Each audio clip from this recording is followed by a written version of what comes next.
વડોદરામાં લસણની કળીઓ પગથી છૂટી પાડતી મહિલાનો વિડીયો વાયરલ। વડોદરામાં તૈયાર લસણની કળીઓનો મોટો વેપાર ચાલી રહ્યો છે।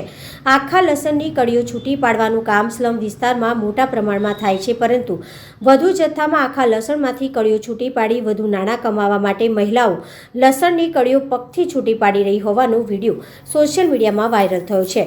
શહેરના તુલસીવાડી, એકતાનગર, સોમા તળાવ જેવા વિવિધ વિસ્તારોના સ્લમ વિસ્તારોમાં કેટલીક મહિલાઓ આખા લસણમાંથી વધુ જથ્થામાં લસણની કળીઓ છૂટી પાડી વધુ નાણાં કમાવા માટે પગથી લસણની કળીઓ છૂટી પાડી રહી છે। સ્લમ વિસ્તારની મહિલાઓ લસણ ફોલીને પાણીમાં કળીઓને મોટા વાસણમાં નાખી પગથી સાફ કરતી હોવાનો વિડીયો સોશિયલ મીડિયામાં વાયરલ થયો છે। પગથી લસણની કળીઓ સાફ કરતી મહિલાઓનો કોઈ વિડીયો ઉતારી રહ્યો હોવાની શંકા જતાં તે કામ પડતું મૂકી જતી રહી હોવાનો વિડીયો પણ સામે આવી રહ્યો છે।